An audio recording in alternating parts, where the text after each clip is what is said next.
Hey guys, tonight we're exploring a story that everyone in history should know. The story is Pompeii's Last Day, Hour by Hour. You get comfortable, take a moment, like the video, and subscribe. But only if you genuinely enjoy what I do here. And let me know in the comments where you're tuning in from and what time it is for you.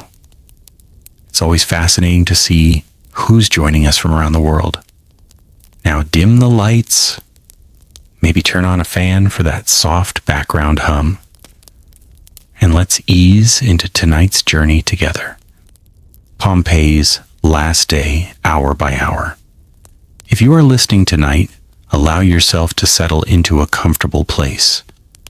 There is no need to rush. Tonight we are not simply reading about history. We are quietly walking into it. We are visiting a city that for centuries disappeared beneath layers of volcanic ash, preserving an ordinary day so perfectly that thousands of years later, we can still glimpse the lives of the people who once called it home. Imagine yourself standing along the Bay of Naples in the warm summer air of the first century. The Mediterranean breeze carries the scent of salt across the water. Fishing boats drift gently in the harbor. The streets are already beginning to stir as the first light of dawn slowly spreads across the eastern sky. The city before you is Pompeii. To modernize Pompeii is famous because it died. But to the people living here, it was very much alive. Children laughed in its streets. Bakers prepared bread before sunrise. Merchants argued over prices. Dogs barked at passing carts. Garden fountains splashed softly behind painted walls. Life moved with a rhythm that felt timeless.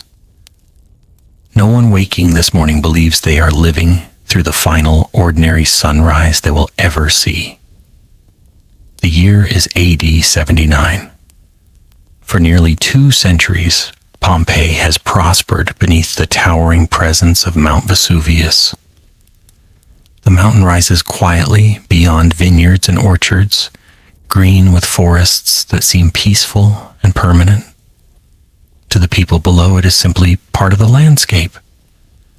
Very few remember stories suggesting it is actually a volcano. Generations have grown up beneath its shadow.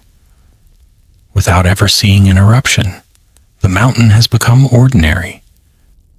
And perhaps that is one of history's greatest lessons. Human beings become comfortable with familiar dangers. The longer a threat remains silent, the easier it becomes to believe it no longer exists. Pompeii itself is a wealthy Roman town, home to perhaps 15 to 20,000 people. It is neither the largest nor the most important city in the Roman Empire, yet it thrives because of its location. Ships arrive carrying goods from distant ports. Farmers cultivate grapes and olives in the fertile volcanic soil. Craftsmen create beautiful mosaics, pottery, jewelry, and statues. The streets are paved with heavy stone blocks, polished smooth by countless wagon wheels. Stepping stones rise above the roadway, allowing people to cross during rainy weather when the streets fill with water. Colorful political advertisements cover walls. Restaurants serve quick meals to workers. Public baths welcome visitors throughout the day. Temples honor Roman gods. Everywhere there is movement. Everywhere there is purpose. As dawn continues to brighten the sky, household slaves begin their daily routines before their masters awaken. Fires are lit inside kitchens. Water is drawn from fountains. Bread ovens are prepared for another busy morning. The scent of baking bread slowly begins drifting through narrow streets. In one bakery, a millstone pulled by a donkey grinds wheat into fine flour. Workers knead dough with practiced hands. They shape dozens upon dozens of round loaves, marking each with deep cuts before placing them into hot ovens. These loaves are not intended to become famous. They are simply breakfast. Centuries later, archaeologists will discover some of them perfectly preserved by volcanic ash, frozen forever, inside the ovens where they were left. But this morning, no baker imagines such a future. He is simply thinking about customers. Nearby, fishermen unload their earliest catch. Fresh fish glisten in woven baskets while merchants inspect their quality beneath the growing daylight. Across the city, wealthy homeowners slowly awaken. Many Roman houses are built around open courtyards where sunlight filters through roof openings into shallow pools below. Birds sing among carefully tended gardens. Painted walls display scenes from mythology, nature, and distant lands. Servants quietly prepare clothing. Breakfast remains simple by modern standards. Bread, cheese, fruit, olives, perhaps a little wine mixed with water. The city stretches awake one household at a time. Children rub sleep from their eyes. Parents discuss the coming day's plans. Craftsmen unlock wooden shutters protecting their workshops. Street vendors arrange goods outside their shops. Everything appears wonderfully ordinary. Yet beneath every footstep lies a secret. The ground supporting Pompeii was created by countless ancient eruptions. The rich farmland owes its existence to volcanic ash deposited over thousands of years. The vineyards flourish because of destruction that happened long before anyone alive can remember. Nature often hides its greatest power beneath remarkable beauty. For years now, small earthquakes have occasionally disturbed daily life. Most residents no longer pay them much attention. 17 years earlier, a powerful earthquake caused severe damage throughout Pompeii and neighboring towns. Buildings collapsed, temples cracked, aqueducts failed. Rebuilding has continued ever since. Scaffolding still stands in parts of the city. Fresh plaster covers repaired walls. People adapted. They learned to live with uncertainty. Small tremors became almost routine. A cup rattling upon a table, a hanging lamp gently swaying, dust falling from ceiling beams. Nothing more, or so everyone believes. As the sun rises higher, the city's markets become increasingly lively. Farmers arrive with baskets overflowing with figs, grapes, onions, beans, herbs, and fresh vegetables. Women inspect fruit carefully before buying. Children chase each other between stalls. A merchant loudly praises the quality of his olive oil. Another insists his wine is superior to every vineyard nearby. Laughter echoes between stone buildings. Some citizens make their way toward the public baths, one of the most important centers of Roman social life. Bathing is not simply about cleanliness. It is conversation, business, politics, friendship, relaxation. Visitors move through rooms of different temperatures, gradually warming their bodies before soaking in hot pools or cooling themselves in colder water. Steam rises softly. Voices remain calm. Outside, horses pull wagons, loaded with amphorae filled with wine, oil, and garum, the fermented fish sauce beloved throughout the Roman world. The wheels leave familiar grooves in the stone streets. These grooves have grown deeper over decades of constant travel. Even the city itself carries the marks of ordinary time. Meanwhile, Mount Vesuvius watches silently. Its slopes appear peaceful beneath the morning sunlight. Wildflowers bloom across grassy hillsides. Farmers tend vineyards climbing its lower slopes. Goats graze without concern. Birds circle lazily overhead. Nothing visible suggests unimaginable forces are slowly gathering beneath the earth.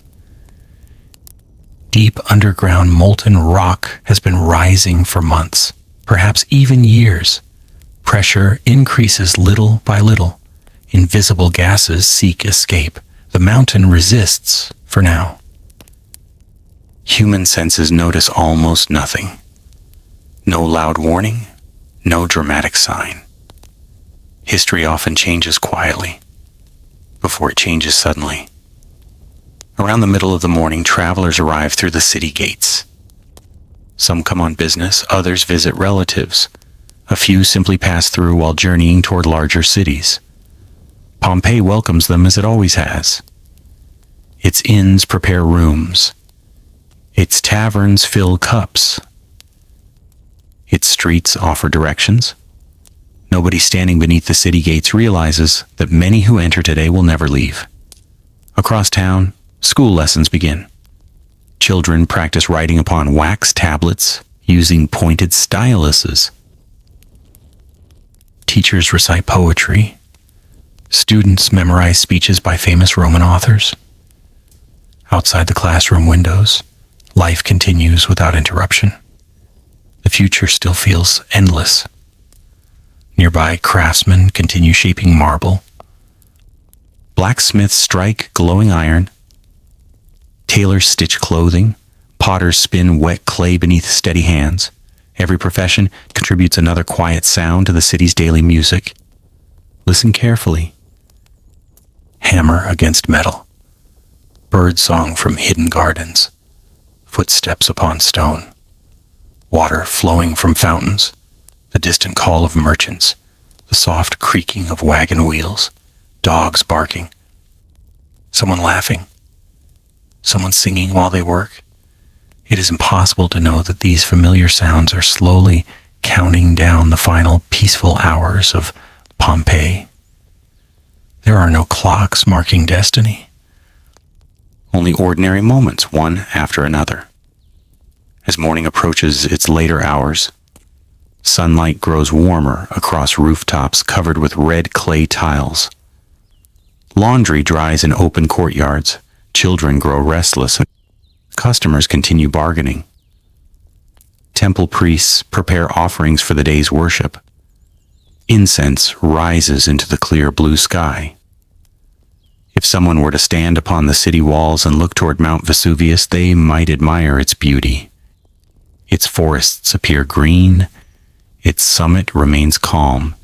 Its outline seems reassuringly permanent. No towering column of smoke, no rivers of fire, no glowing lava, only stillness. But deep below, the mountain is reaching its limit. Pressure that has been building silently is almost ready to find release.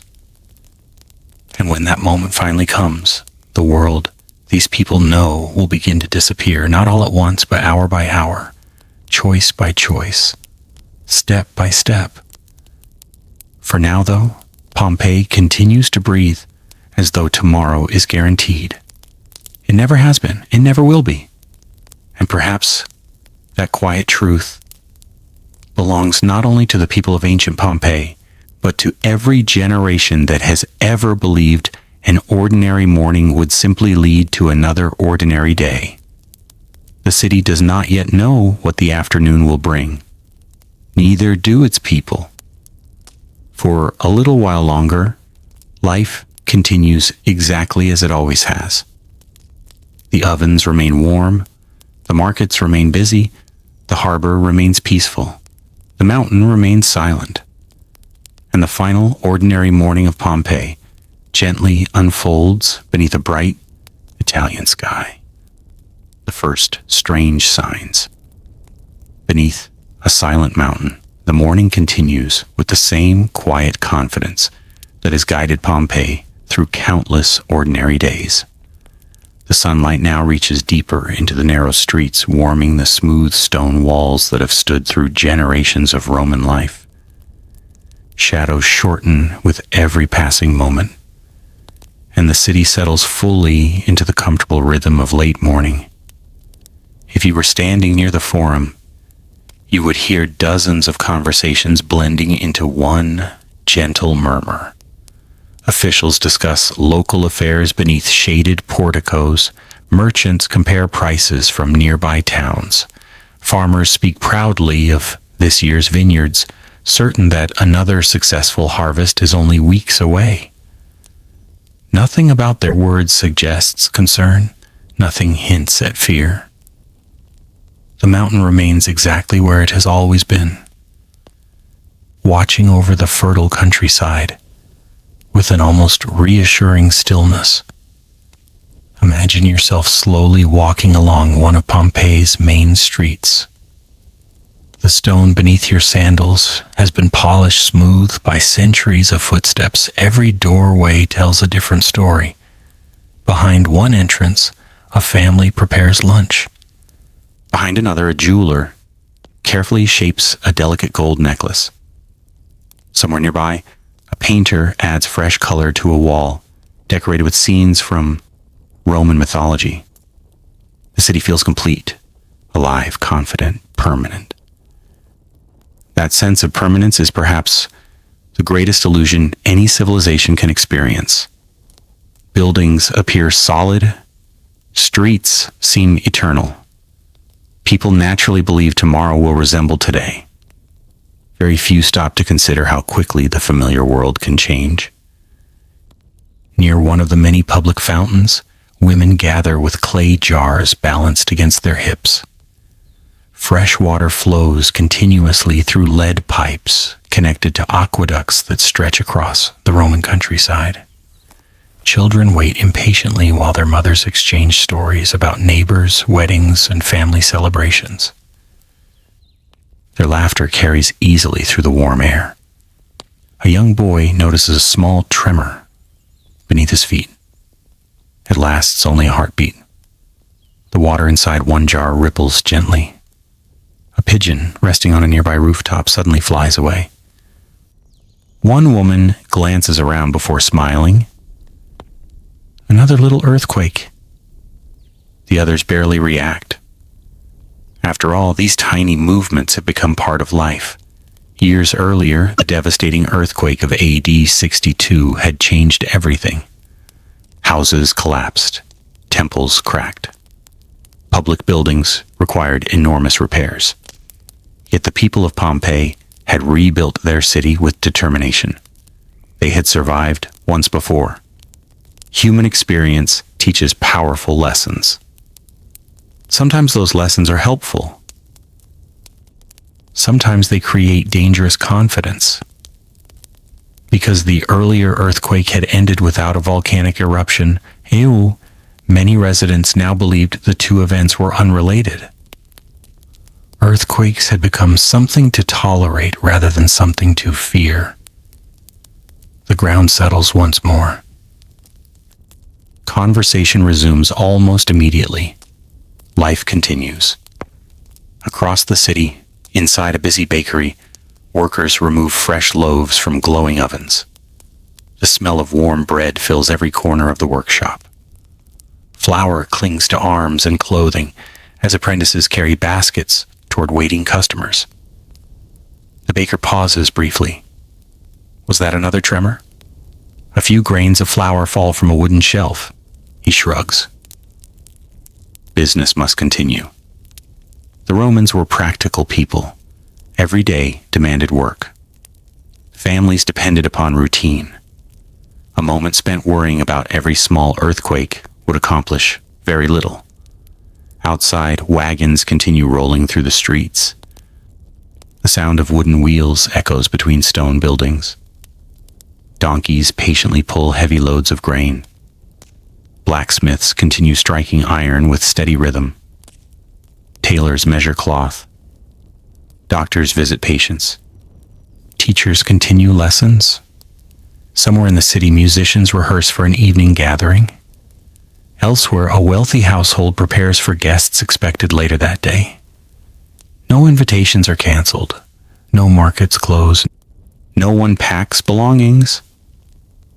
Why would they? There appears to be no reason. far above, the slopes of Mount Vesuvius remain green beneath the strengthening sunlight. From this distance, the mountain almost seems peaceful enough to invite an afternoon walk. Vineyards spread across its lower hillsides in neat rows.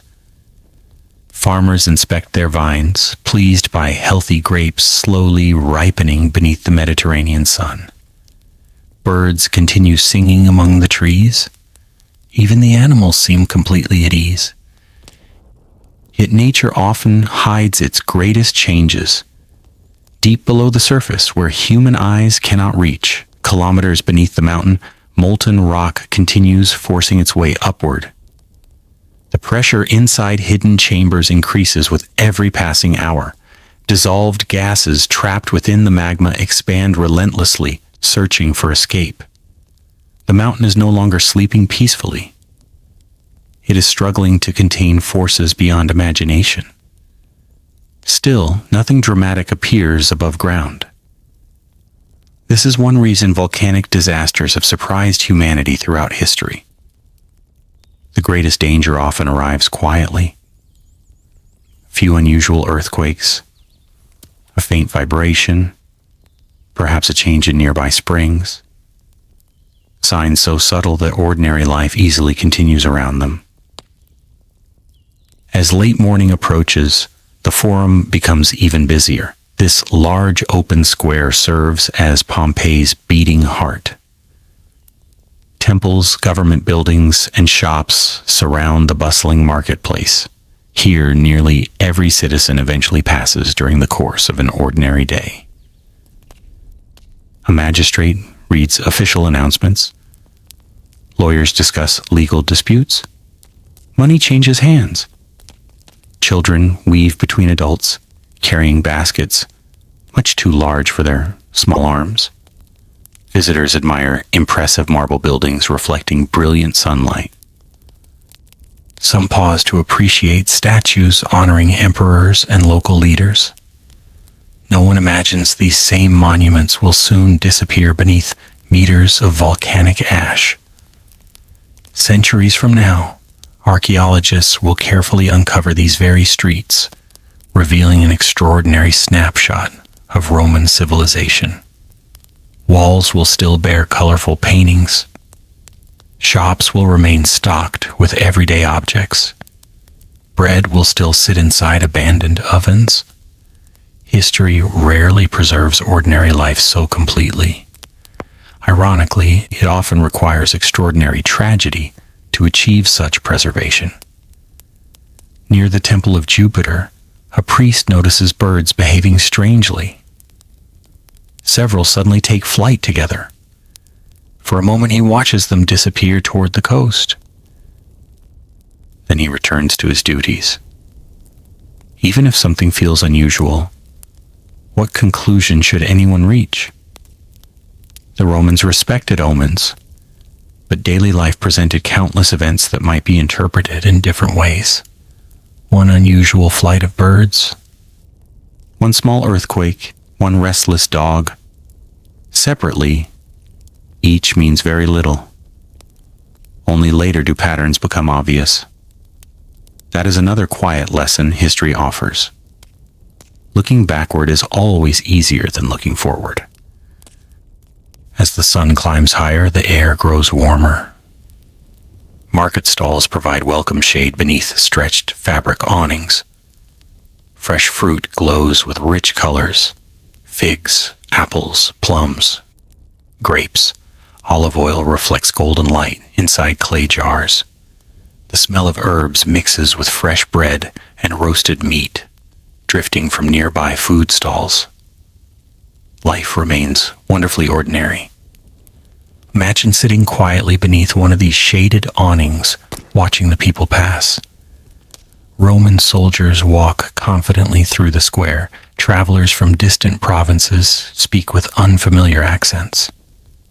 Children tug gently at their parents' sleeves, hoping for sweet cakes or fresh fruit. An elderly man pauses to rest beside a fountain. He has lived beneath Vesuvius for decades. He remembers the great earthquake, He remembers rebuilding. Perhaps he even remembers hearing old stories suggesting the mountain had once breathed fire long ago. But stories fade across generations. Experience shapes belief far more strongly than ancient legends, and his own experience tells him the mountain has always been there, always quiet, always dependable.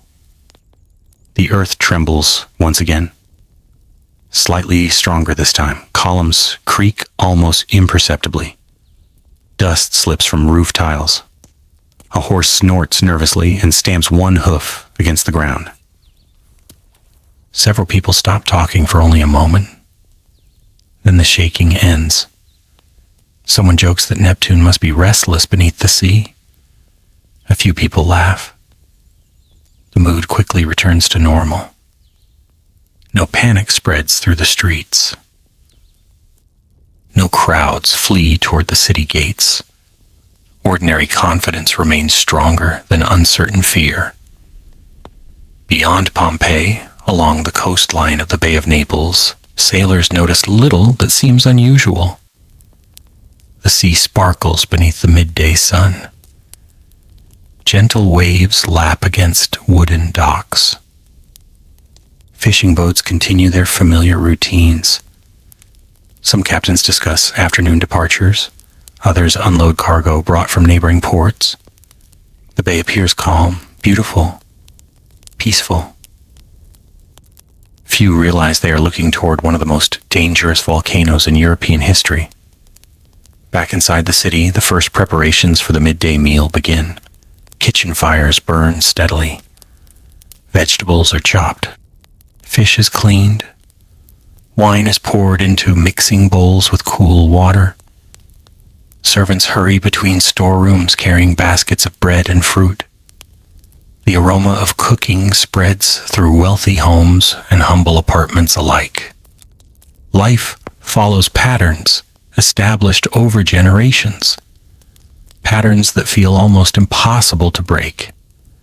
Deep beneath them, however, the mountain's hidden chambers continue changing. Rock fractures under unimaginable pressure. Gas expands. Magma rises. Every minute brings the unseen world closer to the surface. Nature keeps its own measure of time, not by hours or days, but by pressure, by heat, by forces patiently building until resistance finally gives way. The people of Pompeii cannot hear those deep movements. They cannot see the cracks widening beneath the mountain. Their senses reveal only the ordinary world around them.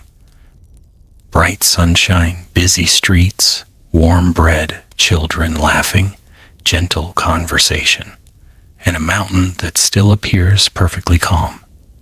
Soon that calm will end. Not gradually enough for everyone to understand. Not slowly enough for every family to escape. The first unmistakable sign is drawing nearer with every passing minute. For now, late morning still belongs to ordinary life. The baker serves another customer. The merchant counts another handful of coins. The teacher begins another lesson. The fisherman repairs another net. The child laughs at another game. And above them all, beneath the clear blue Italian sky, Mount Vesuvius waits in complete silence, holding within it a force that is only moments away from changing history forever. When the mountain finally broke its silence, the morning slips quietly into early afternoon, almost without anyone noticing. The sunlight now hangs high above the Bay of Naples, bathing the city in a warm golden light. Shadows retreat beneath the rooftops, and the familiar sounds of Pompeii continue, as they have every day for generations. The streets remain busy. Shopkeepers greet customers. Children finish their lessons. Workers wipe the sweat from their brows as the Mediterranean sun grows stronger. For many families, this is the peaceful part of the day. Lunch is being prepared.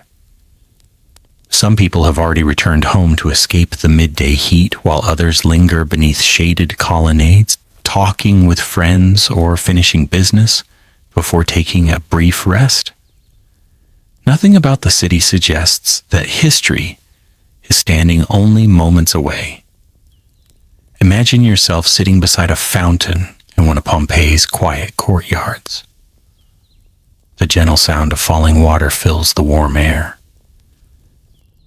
A small breeze carries the fragrance of roses from a nearby garden. Beyond the courtyard walls, you hear distant voices, the rumble of wagon wheels, and somewhere the cheerful barking of a dog. The mountain still appears calm. Its green slopes shimmer beneath the bright afternoon sky. From where you sit, Vesuvius looks almost peaceful enough to paint.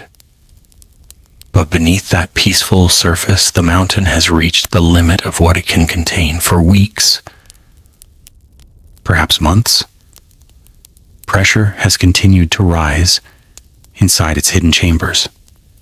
Magma, rich with dissolved gases, has forced itself upward through cracks deep beneath the earth. Those gases, compressed under immense weight, have searched endlessly for a release. Now the rock above them can no longer hold. At approximately 1 o'clock in the afternoon, the silence ends. There is no gentle beginning, no slow warning. The mountain explodes. Not with flowing rivers of lava, as many people today imagine volcanoes erupting, but with a blast of astonishing violence. A deafening roar tears across the countryside. It is unlike thunder, unlike an earthquake, unlike anything the people of Pompeii have ever heard. The sound rolls across the Bay of Naples like the voice of the earth itself. People stop where they are. Conversations end instantly. Dogs begin barking wildly. Horses rear in panic.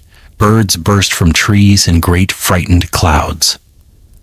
Every eye turns toward Mount Vesuvius. For a heartbeat, nobody moves. Then they see it. Above the summit is a vast column of black and gray ash shoots upward with unimaginable speed. It rises thousands of meters into the clear blue sky. At its base, it is narrow. Higher above, it spreads outward into enormous branches resembling the crown of a great Mediterranean pine tree. Centuries later, Pliny the Younger, watching from across the bay, will describe exactly this remarkable shape. His careful observations will become one of history's greatest eyewitness accounts of a volcanic eruption, but no one standing inside Pompeii knows that yet. They simply stare, some in silence, others in disbelief. The beautiful mountain they had trusted all their lives has suddenly become something entirely different. The roar continues. Deep inside the earth, enormous quantities of gas escape with explosive force. Rock is shattered into countless fragments. Ancient lava is pulverized into tiny pieces. Ash, dust, pumice, everything is blasted high into the atmosphere. The eruption column climbs higher and higher. Perhaps 15 kilometers, then 20. Eventually even higher still. The upper wind seize the growing cloud. Slowly, almost imperceptibly, the enormous plume begins drifting southeast toward Pompeii. Inside the city, confusion replaces certainty. People gather in the streets. Some point toward the mountain, others pray. Many simply cannot understand what they are seeing. After all, almost no one alive has ever witnessed an erupting volcano. The Romans had words for earthquakes. They understood storms. They knew floods. But an eruption of this scale belongs to memory so distant that it has become legend. Some citizens convince themselves the danger will remain near the mountain. Others believe the gods are expressing anger. Temple priests quickly organize prayers. Offerings are brought before statues of Jupiter. Incense fills sacred spaces. Voices once calm now carry urgency. Families begin searching for one another. A mother calls her children home. A merchant abandons his stall. Customers hurry through crowded streets. Yet even now there is remarkably little organized panic. Many residents hesitate. Should they leave or stay?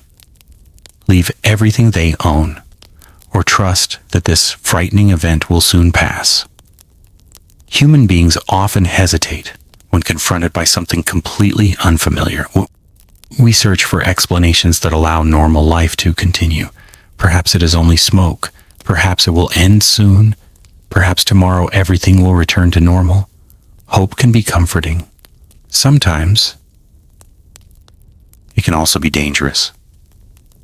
Across Pompeii, countless tiny decisions are being made. One family begins packing valuable jewelry. Another chooses to remain indoors. A baker closes his shop but leaves the day's bread behind. A wealthy homeowner orders servants to secure the house. Someone gathers important legal documents. Another remembers a favorite statue and rushes back inside to retrieve it. No one knows which decisions will matter. No one knows how much time remains. High above, the eruption grows even larger. Lightning begins flashing within the towering ash cloud. The collision of countless tiny particles creates powerful electrical charges. Brilliant forks of light dance silently through the darkness. To those below, it appears almost supernatural. The sky itself seems to have caught fire. Ash continues rising. Minute after minute, the column feeds itself relentlessly. Hundreds of thousands of tons of volcanic material are hurled upward every second. The explosion is so enormous that people many kilometers away hear its thunder. Across the bay, fishermen abandon their boats. Travelers stop along distant roads. Entire villages watch in stunned silence. Meanwhile, inside Pompeii, another change begins. Small white stones start falling from the sky. At first they seem almost harmless, pieces of light volcanic pumice. Many are no larger than walnuts. They bounce gently across rooftops and streets. Children reach down to pick them up. Some adults look upward with puzzled expressions. The stones are strangely light, almost weightless. Nothing like ordinary rock. A few people laugh nervously. What could these curious white stones possibly mean? No one realizes they are witnessing the opening stage of one of history's most famous natural disasters. The falling pumice becomes gradually more frequent. Roofs begin making soft tapping sounds. Tick, tick, tick. Thousands of tiny impacts spread across the city. The sound grows steadily louder, almost like rain beginning on a summer afternoon. Except this is not rain. The air slowly fills with fine ash. Sunlight begins losing its brilliant clarity. The bright blue sky softens into pale gray. Breathing feels slightly different. Some people wrap cloth over their mouths, others hurry indoors. Yet many continue watching from open streets, fascinated by the astonishing spectacle unfolding above them. Curiosity remains stronger than fear. For now, imagine standing in Pompeii at this moment. You would see neighbors gathering outside their homes, people pointing toward the enormous cloud, faces filled with confusion rather than terror. No one knows the eruption will continue for many hours. No one understands that the mountain is only beginning to reveal its power. The city has entered a new world, a world where every passing hour will become more dangerous than the last. Back on the slopes of Vesuvius, forests closest to the crater have already vanished beneath falling volcanic debris. Entire hillsides disappear beneath blankets of ash. The familiar landscape is changing faster than anyone could have imagined. Yet from Pompeii, much of this destruction remains hidden by distance and by the immense cloud itself. The people below see only fragments of the truth: a mountain, a cloud, falling stones, darkening skies. They cannot yet imagine what comes next. Throughout history, disasters often unfold this way. Information arrives slowly. Understanding arrives even more slowly. By the time the full picture becomes clear, choices have already become limited. The afternoon continues. The tapping upon rooftops grows louder. The layer of pumice deepens across streets and courtyards. The air smells faintly of sulfur. The sun fades behind drifting ash.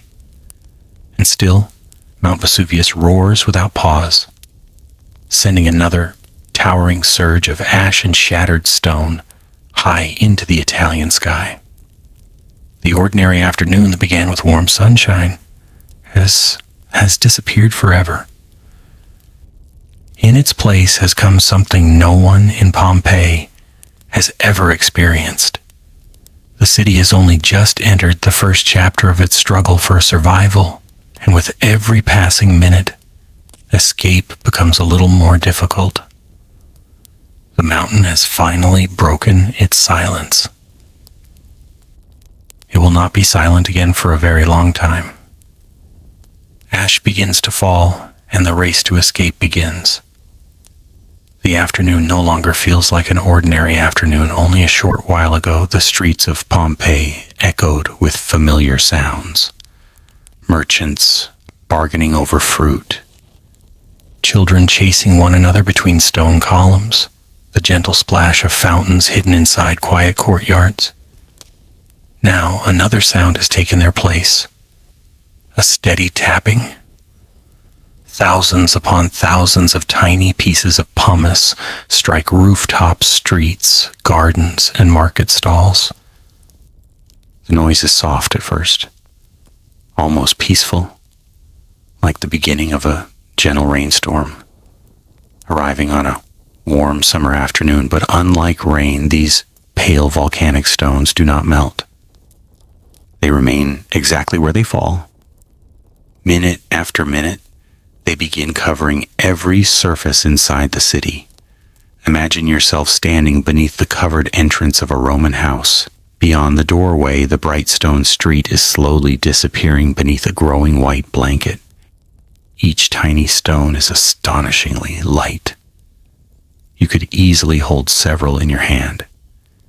Yet together they become something much heavier, something far more dangerous.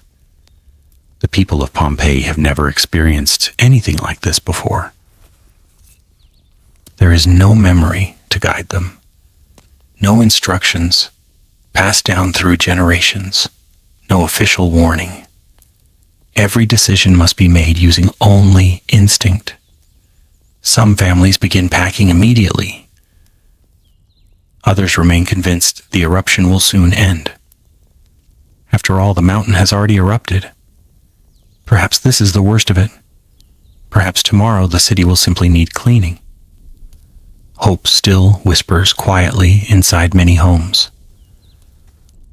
A wealthy merchant carefully opens a wooden chest decorated with bronze fittings. Inside rests the fortune his family has accumulated over many years. Gold coins, silver jewelry, beautiful rings engraved with family symbols, delicate necklaces imported from distant provinces. He hesitates. How much can one person carry? Every possession has weight. Every choice means leaving something else behind. He reaches first for the money. His wife chooses family jewelry. Their daughter quietly disappears into another room before returning with something much smaller. A simple wax tablet. It contains letters written by her grandmother. To anyone else it appears worthless. To her it is priceless. History often remembers treasure, but ordinary people remember memories. Elsewhere in the city, another family makes an entirely different decision. The father looks toward the mountain before calmly closing the front door. We will stay. Perhaps the walls will protect us. Perhaps the eruption will stop before evening. The children remain surprisingly calm. Children often take emotional cues from adults. If their parents appear confident, they feel little reason to panic. Across Pompeii, hundreds of similar conversations unfold behind closed doors. Each family trying to understand an event no human explanation can fully describe. Outside, the streets grow steadily quieter. Not empty, just different. The cheerful pace of the morning has disappeared. People walk with purpose now. Bundles of clothing rest upon shoulders. Servants struggle beneath heavy baskets. Neighbors call one another's names across narrowing streets. Questions pass from doorway to doorway. Have you heard anything? Where should we go? Is everyone leaving? No one truly knows. Near the forum, local officials attempt to maintain order. They encourage calm. They offer reassurance they cannot possibly guarantee. Roman authority has solved many problems before. Fires, crime, earthquakes, food shortages. But nature is presenting something beyond the reach of human government. No decree can silence a volcano. The air itself begins changing. Tiny particles of volcanic ash drift invisibly between the larger pieces of pumice. The sunlight softens. Its bright golden color fades into something pale and uncertain. People begin rubbing their eyes. Some cough gently. The smell is unfamiliar, not smoke from burning wood, not sea salt carried inland from the bay. Instead, the air carries a sharp mineral scent mixed with faint traces of sulfur. Even breathing reminds everyone that the world has changed. Imagine walking toward one of Pompeii's city gates. The roads beyond are becoming crowded. Families from surrounding farms have already begun arriving, believing the safety of strong city walls will protect them. At the very same moment, many citizens of Pompeii are attempting to leave through those same gates. The result is confusion. Two streams of frightened people moving in opposite directions, one seeking shelter, the other seeking escape.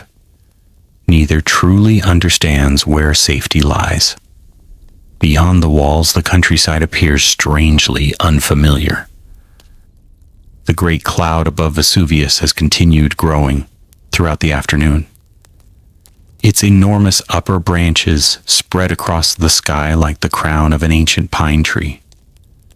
Ash drifts ever farther with the wind. Sunlight struggles to shine through the thickening cloud. Even distant villages begin experiencing falling pumice. The eruption is no longer only Pompeii's disaster. It is becoming the disaster of an entire region. Far across the Bay of Naples, a young Roman named Pliny the Younger watches from the town of Misenum. He notices the strange cloud rising above the mountain. His uncle, Pliny the Elder, commands the Roman fleet stationed there. An experienced naval officer and respected natural philosopher, Pliny is fascinated rather than frightened. He wishes to observe the extraordinary phenomenon more closely. Soon, however, curiosity gives way to compassion. Messages arrive from people trapped near the volcano, pleading for rescue. Pliny makes a remarkable decision. Instead of sailing away from danger, he orders his ships toward it. While thousands attempt to escape the eruption, he chooses to enter it. His courage will later become one of the most memorable stories connected with Pompeii's final day.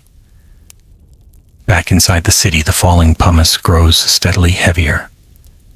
The soft tapping upon rooftops becomes louder, constant, relentless.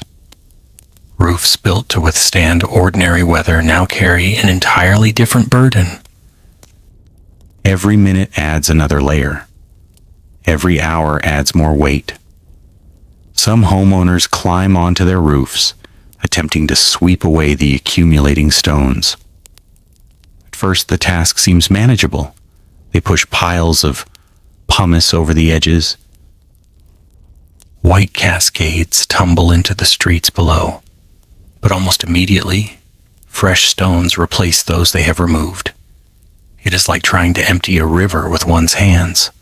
The mountain never stops. The city slowly changes color. Bright painted walls lose their vivid appearance beneath fine ash. Gardens disappear. Flowers bend beneath the growing layer. Statues seem to age by centuries in only a few hours. The cheerful colors of Pompeii fade into shades of gray and white. Even familiar landmarks become harder to recognize. Imagine standing in the Forum now. Earlier today, it had been filled with voices. Now the open square feels strangely subdued. People move quickly, heads lowered, eyes lifted only long enough to judge the darkening sky. Temple steps gather volcanic stones. Market stalls stand abandoned. Fresh fruit lies forgotten upon wooden tables. Loaves of bread remain where customers left them. A merchant who spent years building his business no longer thinks about profit, only survival. Nearby animals grow increasingly restless. Dogs whine beneath doorways. Oxen pull stubbornly against their harnesses. Horses refuse commands they would normally obey without hesitation. Many animals sense changes that humans barely notice. The ground continues trembling at irregular intervals. Each tremor sends another shower of pumice, sliding from rooftops. Columns creak softly, walls groan. Still, most buildings remain standing. For now. As the afternoon slowly advances, another invisible danger develops. The layer of pumice covering the streets becomes deeper. Walking grows more difficult. Every step sinks into loose volcanic stone. Sandals slide. Wagons struggle to move. Issue. Animals lose their footing. Escape, which had seemed simple only an hour ago, becomes increasingly exhausting. A journey that normally required 10 minutes now takes far longer. Parents lift young children into their arms. The elderly lean heavily upon walking sticks. Some simply cannot keep pace. History often focuses on great events, yet disasters are experienced one person at a time, one family, one street, one difficult decision after another. A mother pauses because her youngest child can walk no farther. An elderly neighbor refuses to abandon the house where he has lived for 50 years. A servant returns inside to rescue a beloved dog. A young man runs back toward the city, searching desperately for parents who never arrived at the meeting place. Every act is deeply human.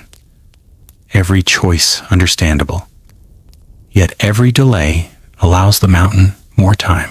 The afternoon sky continues darkening, not because evening approaches, but because the ash cloud grows thicker overhead.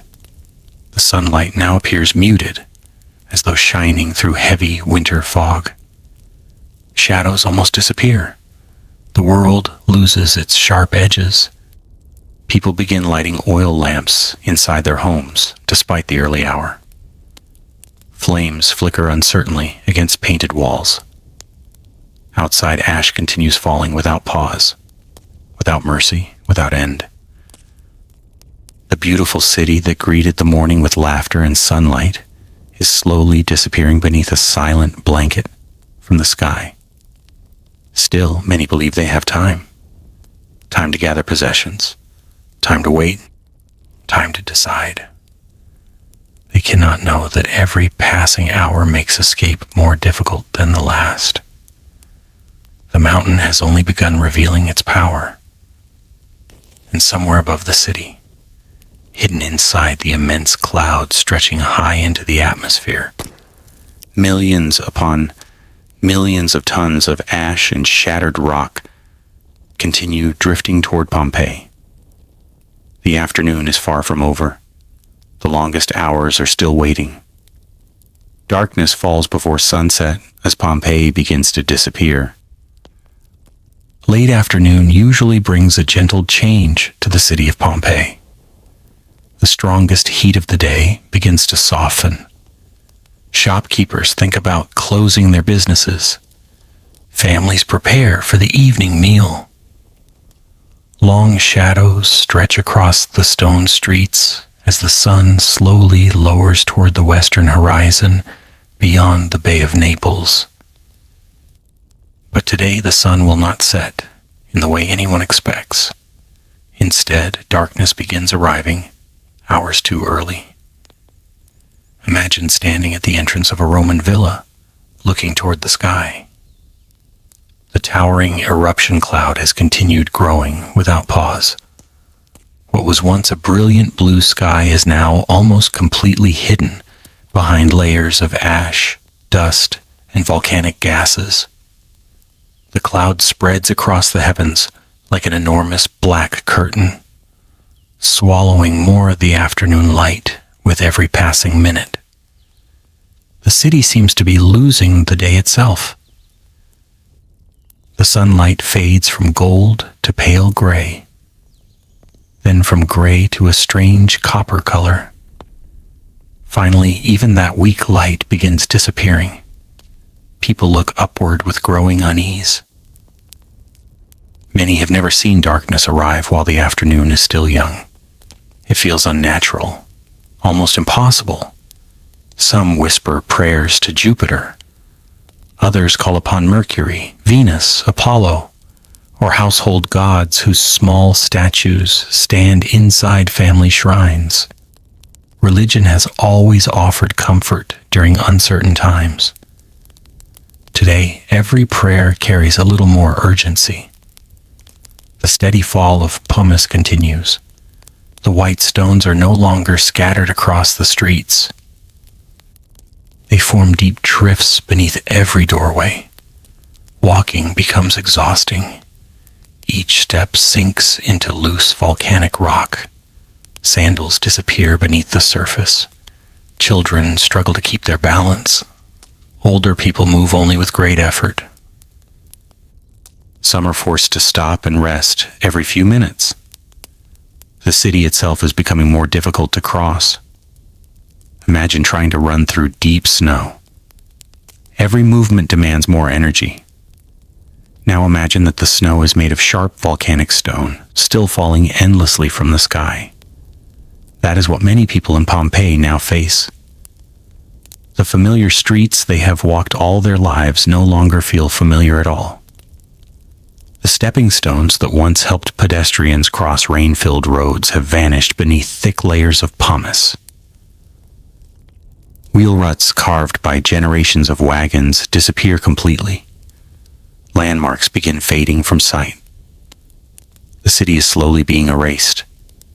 Inside homes, oil lamps, flickered walls. Normally these lamps would not be lit until evening.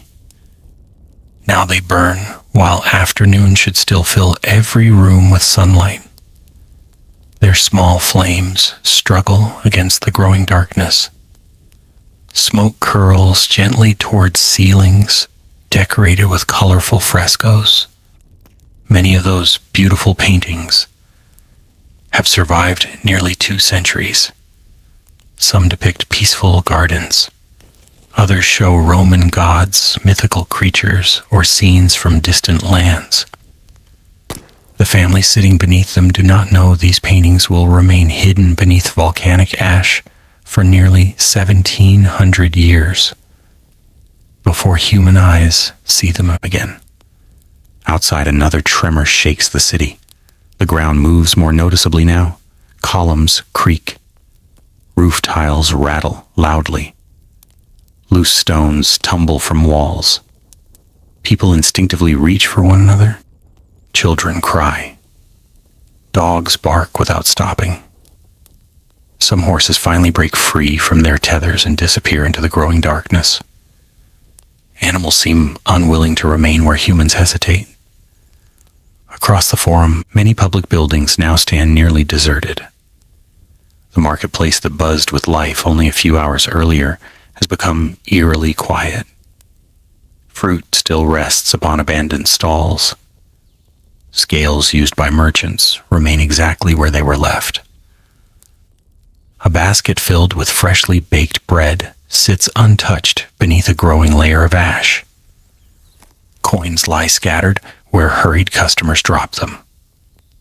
Money has begun losing its meaning. When survival becomes uncertain, wealth suddenly feels much less important. Imagine a jeweler standing inside his workshop. Around him are shelves filled with carefully crafted rings, bracelets, necklaces, and precious gemstones collected over decades. In ordinary times, these objects represent success, security, status. Now they simply represent weight. He cannot carry everything. He chooses only a few small pieces before stepping into the street. Behind him remains the work of an entire lifetime. Elsewhere, another man returns home carrying nothing except his sleeping child. His hands are already full. Every family chooses differently. None of them know which choice is right. Near the city gates, confusion deepens. The roads leading away from Pompeii are becoming increasingly difficult to travel. The falling pumice has covered fields, vineyards, and pathways alike. Visibility grows steadily worse. People cannot see very far ahead. Voices replace eyesight. Families call one another's names through the darkness. Sometimes they answer. Sometimes they do not. The eruption cloud blocks so much sunlight that the world begins resembling twilight. Yet evening is still far away. The darkness feels heavy, almost physical. Looking upward no longer reveals the sky. Only swirling clouds of ash moving silently overhead. Occasionally, brilliant flashes of lightning illuminate the cloud from within. For an instant, the entire landscape appears in ghostly white light. Buildings, trees, people, all emerge briefly before disappearing once more into darkness. The lightning is unlike an ordinary storm. It is born from countless volcanic particles colliding high above the earth. To those below, however, it seems as though the heavens themselves have begun tearing apart. Many believe the gods are expressing unimaginable anger. Others can only watch in silent astonishment. No explanation seems large enough. Meanwhile, beyond Pompeii, Pliny the Elder continues sailing toward danger. His fleet moves across increasingly troubled waters. Ash begins falling onto the decks of Roman warships. The air grows thick. Visibility declines. Yet the rescue mission continues. Small boats prepare to reach coastal settlements where frightened families wait for help. Pliny has spent much of his life studying nature. Today, nature has become his greatest challenge. Back inside Pompeii, roofs begin facing a different threat. The layer of pumice grows deeper every minute.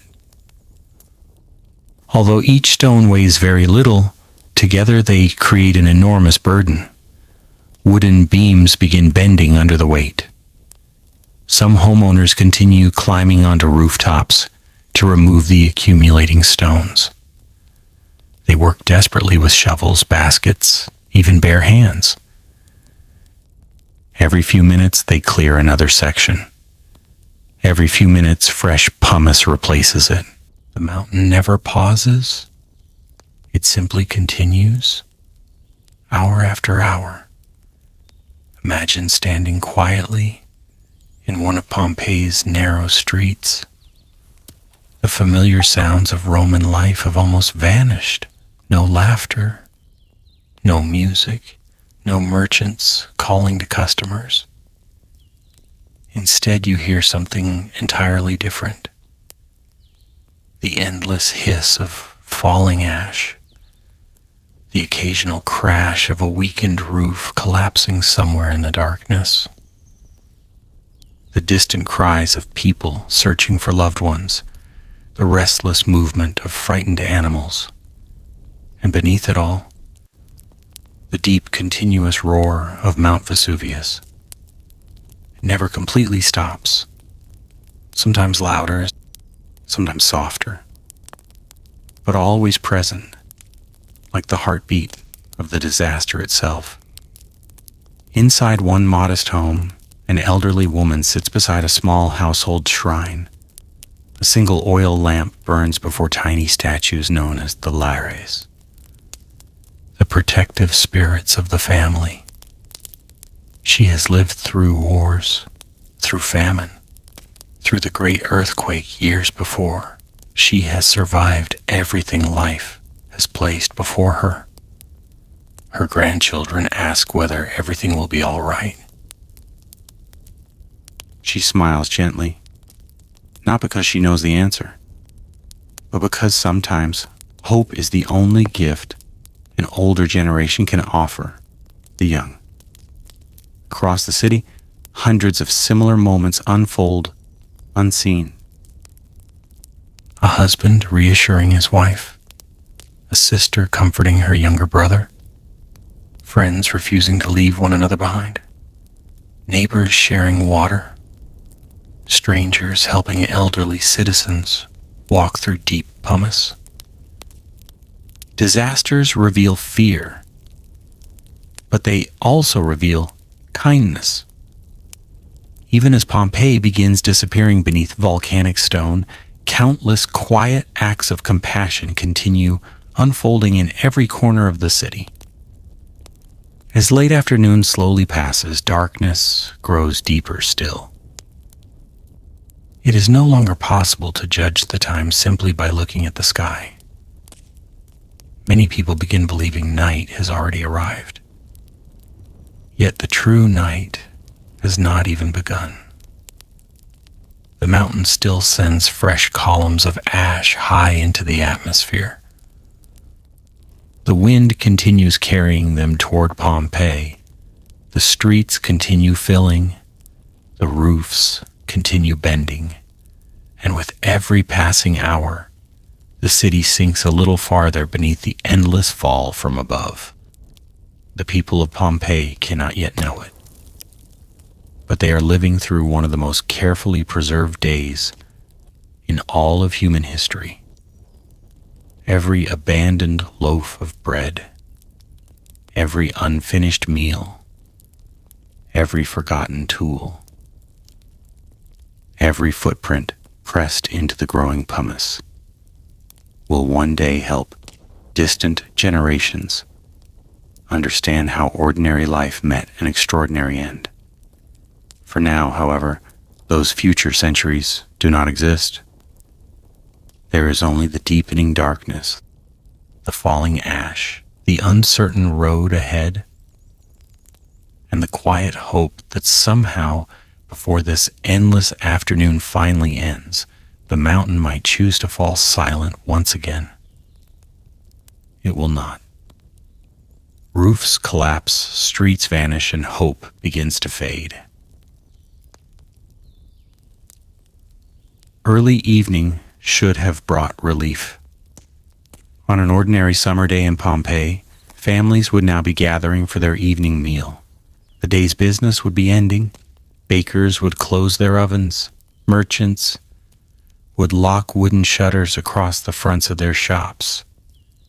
Children, exhausted from running through the streets, would slowly grow quiet as the warm Mediterranean air cooled after sunset.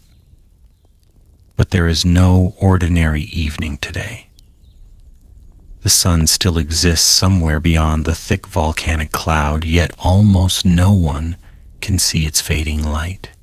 The city is wrapped in a darkness that feels strangely complete. Imagine yourself standing in what was once a lively street only hours ago. You know this road well. Every stone, every doorway, every fountain. Yet now even familiar places seem unfamiliar. The layer of pumice has risen almost to your ankles in some places, deeper in others. Every step sinks into loose volcanic stone that shifts beneath your feet. Walking requires constant effort. Looking ahead is difficult. Ash hangs in the air like a dense mist, softening every outline until buildings appear as fading shadows. The world has become quiet in an unusual way. Not silent, never silent. The volcano still roars in the distance, its deep voice echoing across the Bay of Naples without interruption. The steady fall of pumice continues. Stone after stone, minute after minute, hour after hour. The sound has become part of the city itself. At first it resembled rain. Now it resembles something else entirely.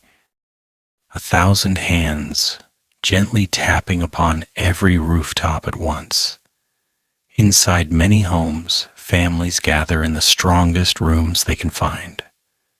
Some choose interior courtyards. Others remain beneath thick stone ceilings, believing they offer the greatest protection. Oil lamps cast trembling circles of light upon painted walls. Every few moments another tremor shakes the ground. The tiny flames dance wildly. Dust falls from wooden beams overhead. Each tremor reminds everyone that the mountain is still changing, still growing, still dangerous. A young father listens carefully after every vibration. He glances upward each time the ceiling creaks. His children watch his face. Searching for reassurance, he forces a calm smile. Not because he feels calm, but because parents have always carried the quiet burden of hiding fear from their children. Outside, neighbors call to one another through the darkness. Some voices answer, others do not. The city has become strangely divided, not by walls, not by wealth, but simply by visibility. A person standing only a short distance away may disappear completely behind drifting ash. Friends become shadows. Buildings become silhouettes. The familiar map of Pompeii begins dissolving into darkness. Imagine walking toward the Forum now. Earlier in the day it was the heart of the city. Now it feels abandoned. Statues wear pale coats of ash. Temple steps have almost disappeared beneath growing drifts of pumice. Market stalls stand empty, their goods slowly vanishing beneath the endless fall from above. Fresh bread remains where it was left. Wine jars stand unopened. Scales used for measuring grain lean quietly against deserted counters. The ordinary business of life has paused. No one knows whether it will ever begin again. Far above the city, the eruption column continues feeding itself.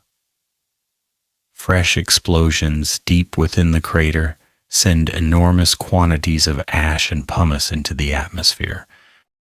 The winds continue carrying much of that material directly toward Pompeii. The volcano shows no sign of exhaustion. Nature moves according to forces far beyond human schedules. No prayer can persuade the wind to change direction. No command can stop the falling ash. Across the city, another danger begins, revealing itself. Roofs. Roman houses were built to withstand rain, sunshine, and the ordinary passing of seasons. They were never designed to support many tons of volcanic stone. The weight has been increasing steadily for hours. Every tile, every wooden beam, every supporting wall carries more pressure than its builders could ever have imagined. At first, the signs are subtle. A beam bends slightly. A tile slips out of place. A faint cracking sound echoes through an empty room. Many people hear these noises. Few understand what they truly mean. And somewhere in the darkness comes a different sound. A loud crack, followed immediately by the thunder of falling timber and stone. One roof has finally collapsed. The sound echoes through nearby streets. People freeze. Another crash follows from somewhere farther away. Then another. The city itself has begun breaking apart. Imagine standing beneath a covered doorway as one of these collapses occurs nearby. A cloud of ash bursts into the air. Broken roof tiles tumble into the street. Wooden beams snap like dry branches. For a moment, everything disappears inside a thick gray cloud. When the dust slowly settles, another familiar house is gone. Not destroyed completely, but forever changed. Those who remained inside have little chance to escape. Elsewhere, families hearing the collapse make desperate decisions. Some rush outdoors despite the falling pumice. Others remain where they are, believing the streets have become even more dangerous. Neither choice guarantees safety. That uncertainty is perhaps the cruelest part of disasters. There is rarely one perfect decision. Only choices made with incomplete knowledge. The streets continue disappearing. Pumice now lies knee-deep in certain places. Wagons can no longer move. Even horses struggle. Many animals have already broken free, wandering aimlessly through the darkness. Some return instinctively toward familiar stables. Others simply disappear into the ash-covered countryside. The fountains that supplied fresh water throughout the city continue flowing, but many are becoming buried. Water spills quietly over growing piles of volcanic stone before disappearing beneath them. Nature continues its ordinary work even while everything around it changes. Imagine listening carefully. The familiar sounds of Pompeii have almost completely vanished. Instead, you hear the constant whisper of ash, the distant roar of Vesuvius, the occasional collapse of another roof, the muffled footsteps of frightened families, the crying of children, the quiet prayers of people who have run out of practical solutions. Some pray aloud, others pray silently. Some simply sit together without speaking. Words often become unnecessary when uncertainty grows too large. Across the Bay of Naples, Pliny the Elder continues his dangerous journey. His ships move through waters increasingly covered by floating pumice. Ash falls upon the decks. The air becomes difficult to breathe. Still, he refuses to turn back. His sailors witness strange sights, lightning flashing inside enormous clouds, darkness spreading across what should still be daylight, the sea itself reflecting an unfamiliar reddish glow whenever Volcanic lightning briefly illuminates the sky. Nature has transformed the entire landscape. Meanwhile, inside Pompeii, people continue making deeply human choices. One woman refuses to leave without her elderly father. Two brothers search desperately through neighboring houses, hoping to find missing relatives. A servant carries an infant, while the child's exhausted mother struggles through deep pumice beside him. A neighbor offers water to strangers. Another shares the last remaining lamp oil. These small acts of kindness rarely appear in history books, yet they are as much a part of Pompeii's final hours as the eruption itself. Disasters do not erase humanity. Often they reveal it. As evening deepens, breathing becomes more uncomfortable. Fine ash settles upon faces and clothing. People cover their mouths with pieces of cloth. Eyes sting, every breath carries the taste of dust. The smell of sulfur remains faint but unmistakable. Many begin coughing more frequently. Even speaking requires effort. The darkness grows almost complete. Without lamps or torches, seeing even a few steps ahead becomes nearly impossible. The city that once glowed with Mediterranean sunshine now exists only in fragments of flickering firelight. Here, a lamp behind a doorway. There, a torch moving slowly through the street. Each small light reminds others that someone is still nearby. Someone else is still hoping, still searching, still waiting for morning. Many quietly believe that if they can simply survive until sunrise, the worst will surely be over. They cannot yet know that the volcano is preparing something even more terrifying. The falling pumice is only the beginning. High inside the eruption column, enormous quantities of ash and gas continue accumulating. The mountain is changing once again. Its behavior is becoming less stable. Far more dangerous events are waiting beyond the darkness.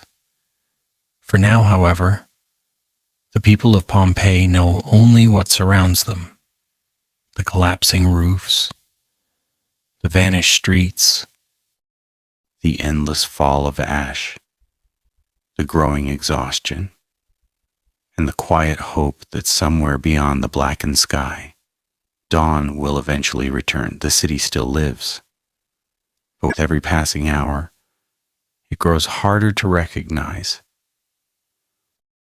The Pompeii that welcomed the morning has almost disappeared.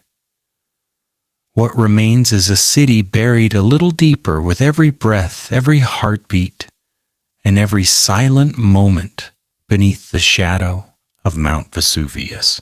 The city is buried, deeper as fear and exhaustion overtake.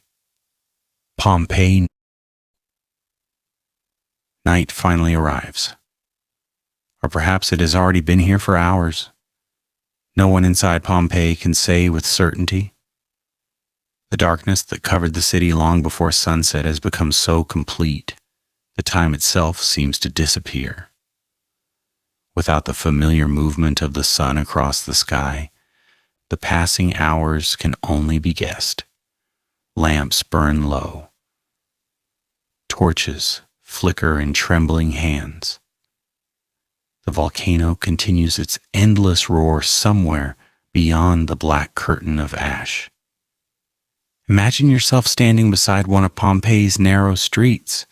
If you stretch out your hand, you can barely see your own fingers. The darkness is unlike an ordinary night. Usually, even after sunset, the Mediterranean sky offers gentle moonlight or countless stars scattered across the heavens. Tonight there is nothing. No stars. No moon, No familiar constellations that Roman sailors have trusted for centuries. Above the city hangs only a ceiling of ash, so thick that it swallows every trace of light. The world has become a place of shadows. Many later accounts would compare this darkness not to night, but to being shut inside a room with every door and window closed. Imagine how unsettling that would feel. Your eyes strain to find shapes. Every sound seems louder. Every unfamiliar noise awakens fresh fear. The mind begins filling darkness with possibilities. Some are real, many are not.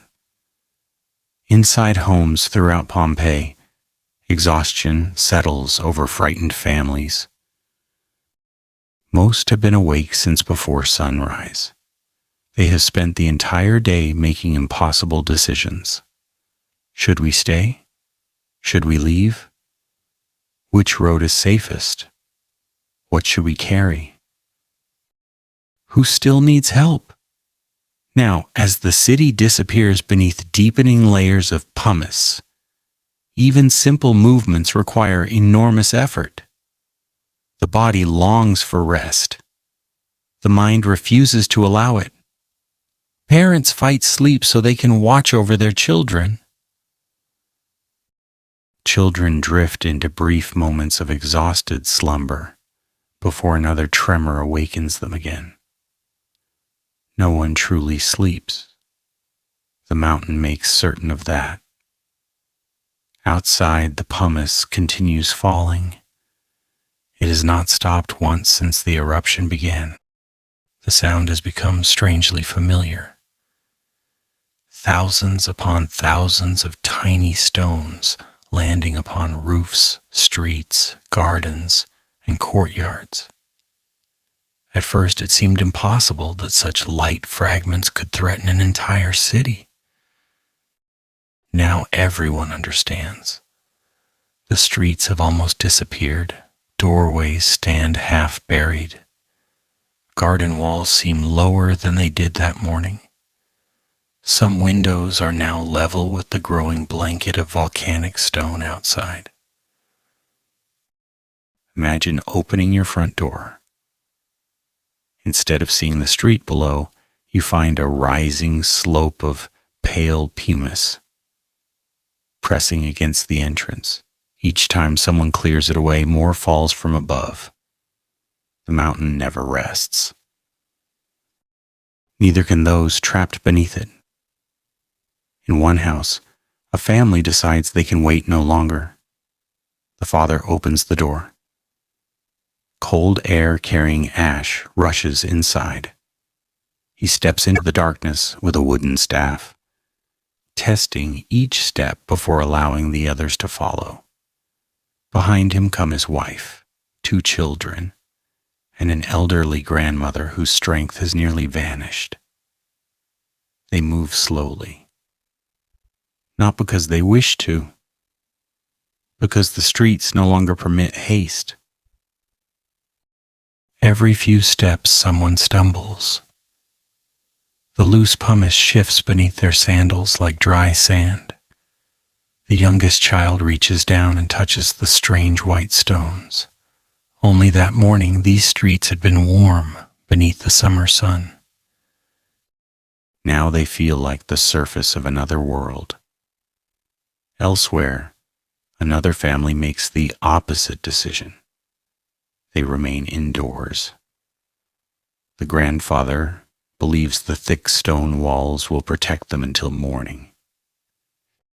He has lived through earthquakes before, storms before, hard years before. Surely this too must eventually pass. His grandchildren believe him because they want to believe. Hope is often strongest when certainty has disappeared.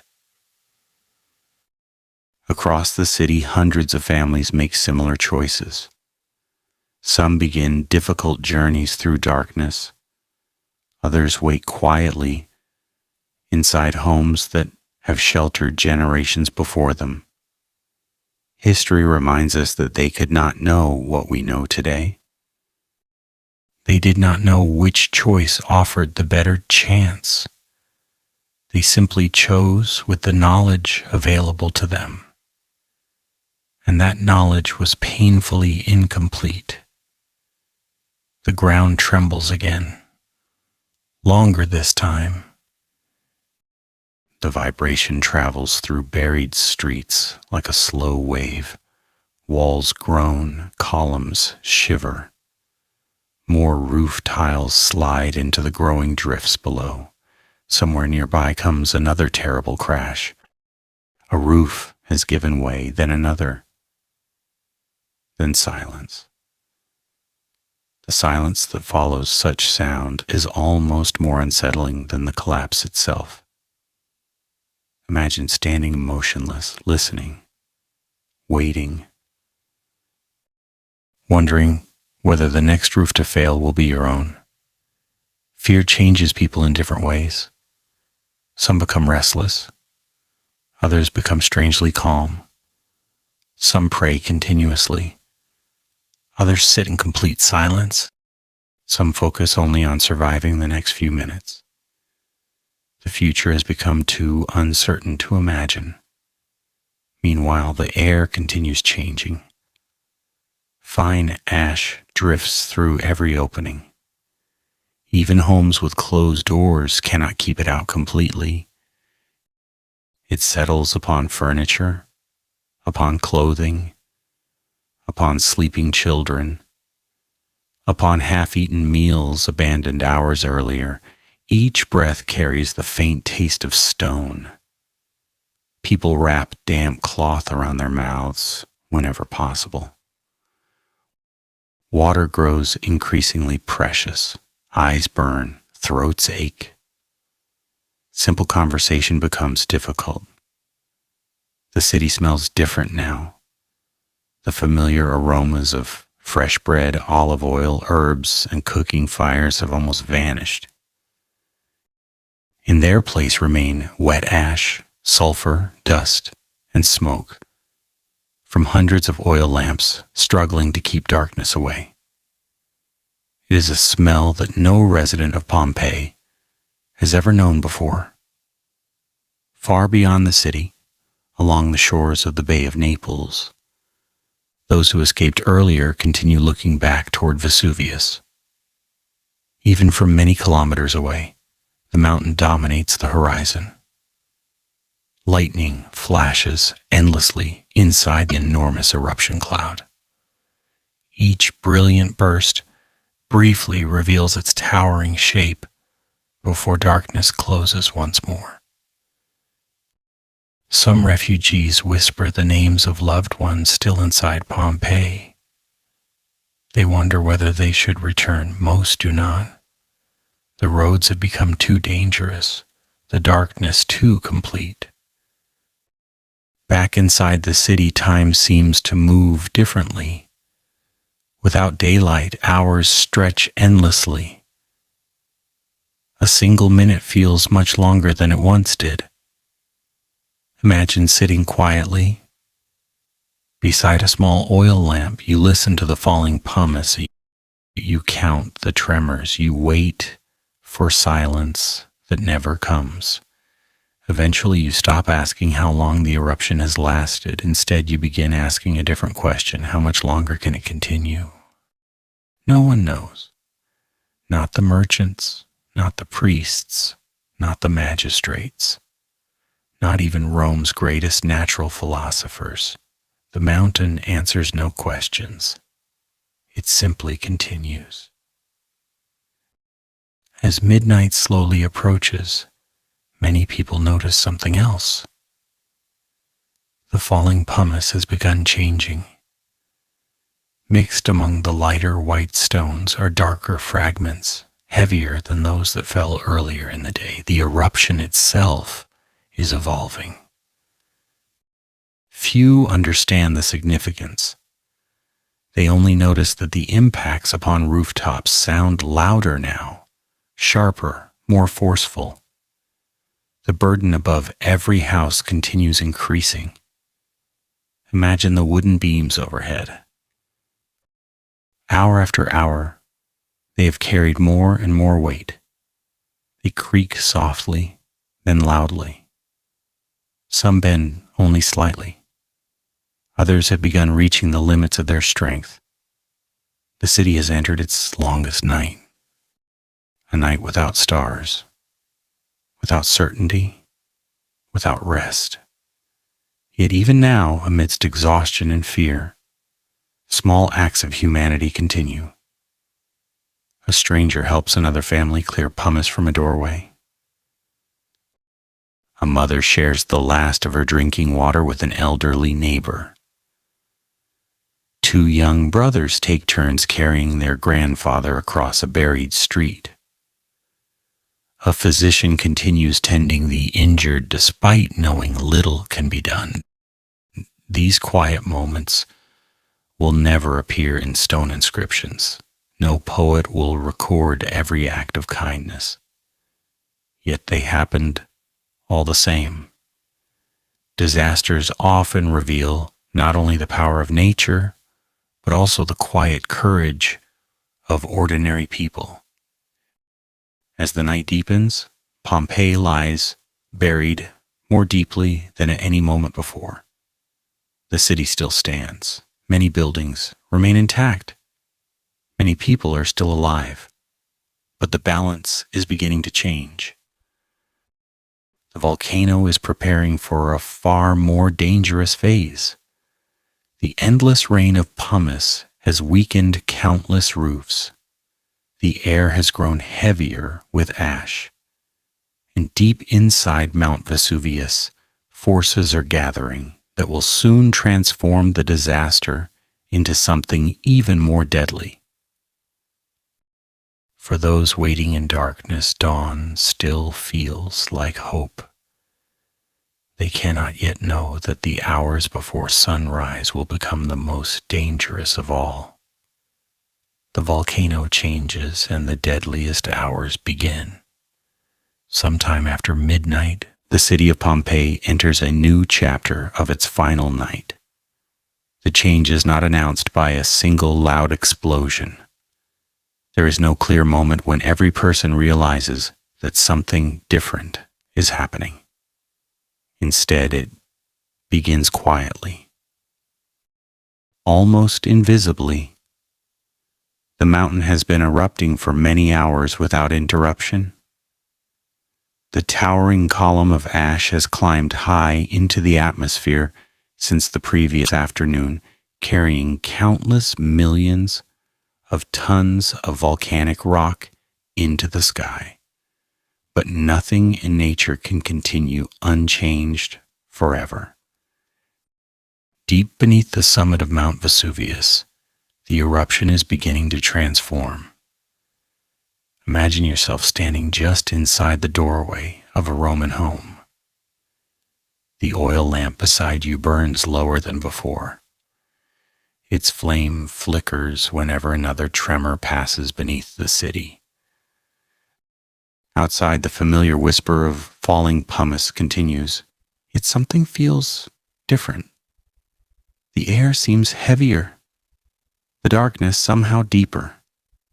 The volcano's distant roar has changed its rhythm. Not louder, not softer, simply different.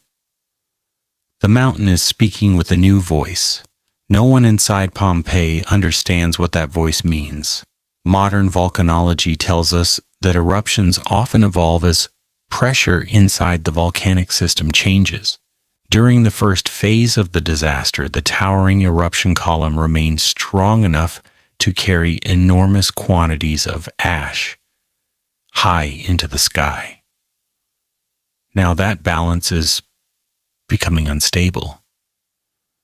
Fresh surges of gas and volcanic material rise from the crater with increasing violence. The immense column begins struggling to support its own weight. Far above the earth, gravity waits patiently. Soon, parts of the column will begin collapsing. That collapse will create one of the deadliest forces in nature. But for the moment, the people of Pompeii know only that the night refuses to end. Inside many homes, exhaustion has become almost unbearable. Parents who have remained awake since dawn struggle to keep their eyes open. Children sleep in brief, uneasy moments before another vibration disturbs them. Every tremor sends tiny clouds of dust drifting from wooden ceilings. Each one reminds everyone that their shelter is becoming less secure. Imagine a young mother sitting beside two sleeping children. She gently brushes fine ash from their hair. Hours ago, she promised them that everything would be better by morning. Now she quietly wonders whether she believed those words herself. Still, she says nothing. Hope, even uncertain hope, remains precious. Across the city, people continue clearing pumice from rooftops whenever they can. They climb ladders carrying baskets and wooden shovels. The work has become painfully familiar. Push, lift, throw, again, again, again. Every few minutes, another fresh layer replaces the one they have just removed. Some roofs have already begun sagging beneath the tremendous weight. Wooden beams groan like old ships crossing stormy seas. A few houses have survived only because their owners refuse to stop working. Others collapse despite every effort. Nature does not always reward determination. Sometimes strength simply reaches its limit. Imagine hearing another roof fail somewhere nearby. The sound begins with a sharp crack. Then comes the deep thunder of falling timber. Stone tiles shatter. Dust erupts into the darkness. For several long seconds, everything becomes silent once more. Those still awake listen carefully. No voices follow. Only the endless fall of ash. Elsewhere, families continue making difficult journeys through streets that have almost vanished beneath volcanic stone. Many carry small bundles tied with cloth.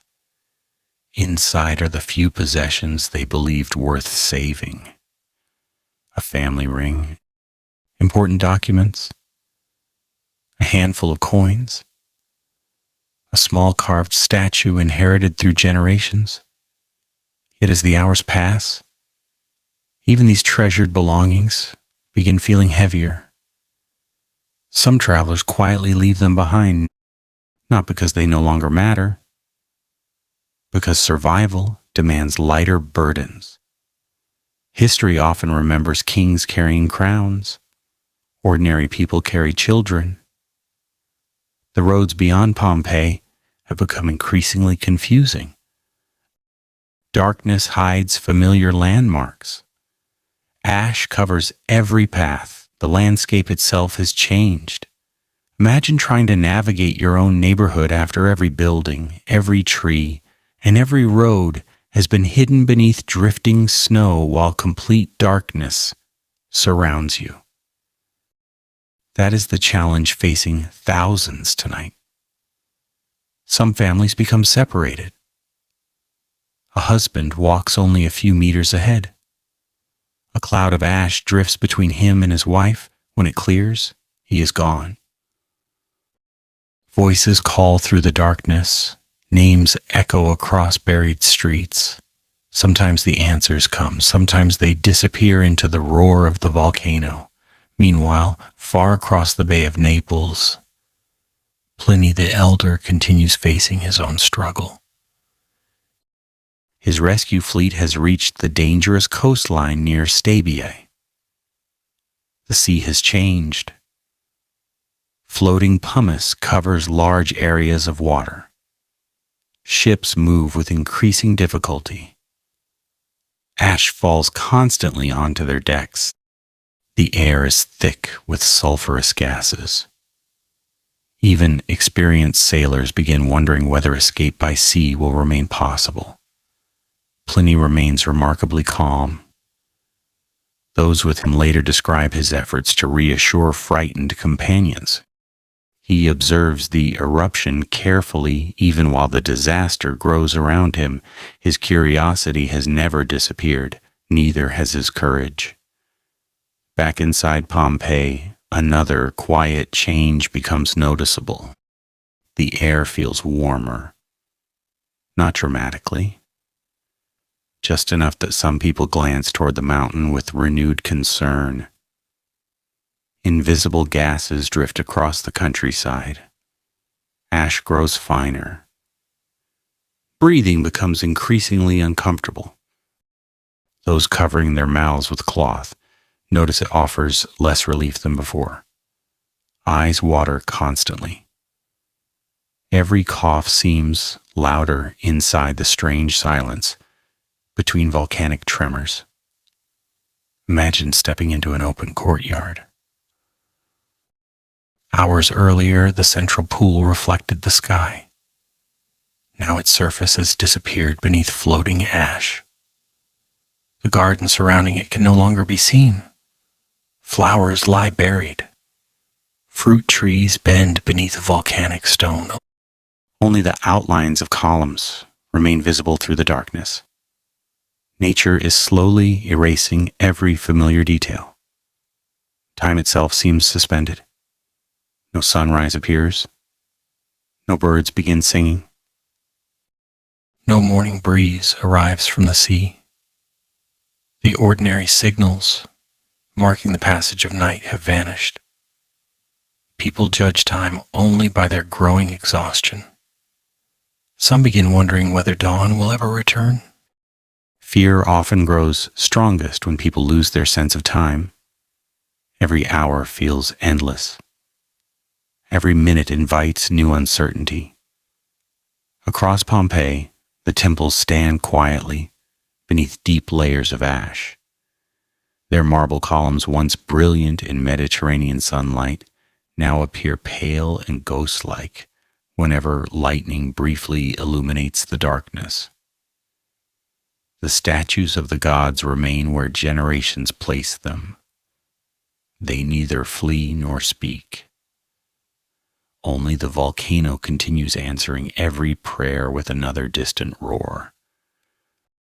High above, inside the immense eruption cloud, the first great sections of volcanic ash begin losing their upward support.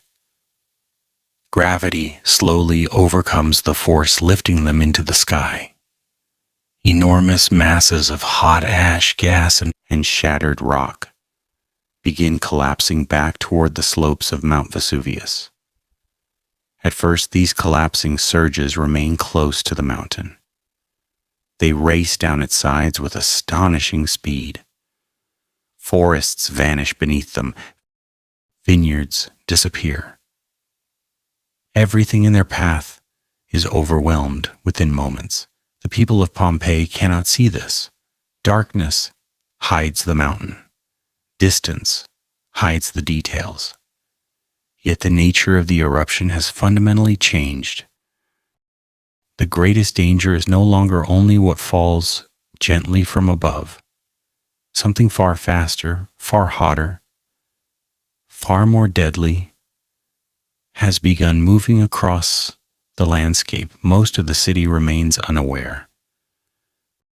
Families continue believing that if they can endure the falling pumice until daylight, escape may still be possible.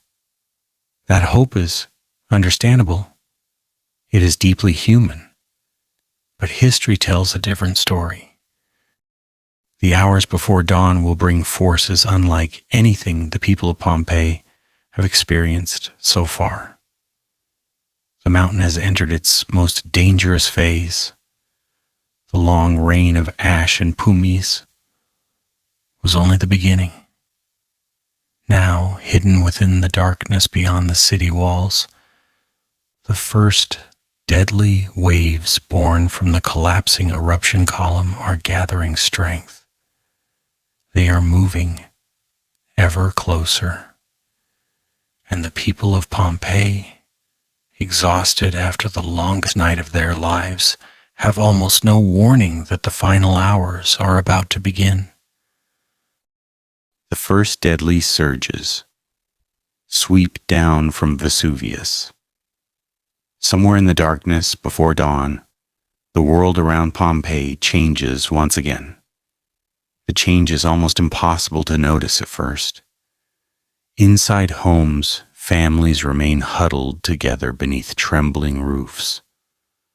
Along the buried streets, those who chose to flee continue moving slowly through drifts of pumice, guided only by flickering lamps and the sound of familiar voices.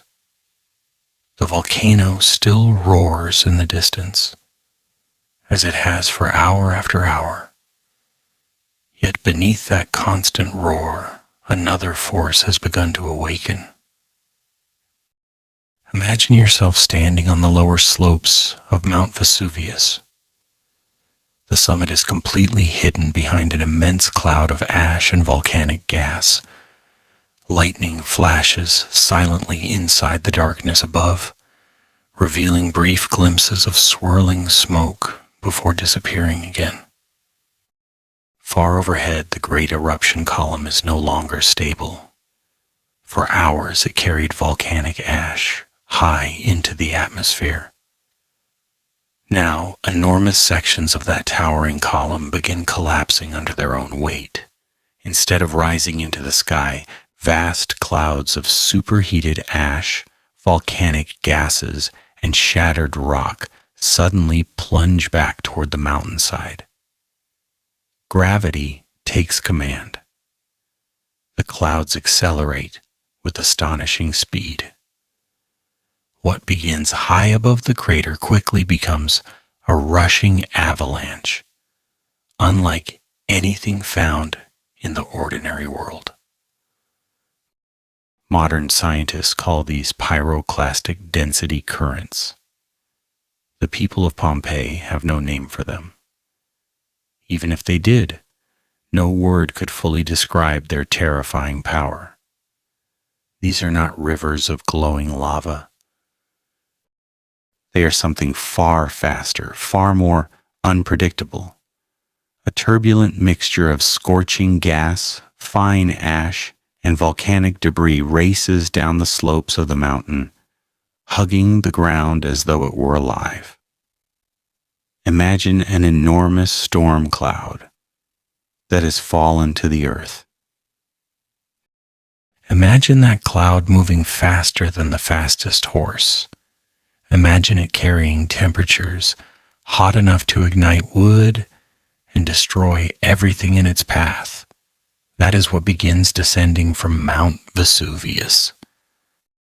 The first surges remain relatively small compared with those that will follow. They sweep across the upper slopes, engulfing vineyards, forests, and scattered farmhouses that had survived the long night beneath falling ash. Trees disappear inside the gray cloud without a sound. Stone walls vanish. Fields cultivated by generations of farmers cease to exist within moments.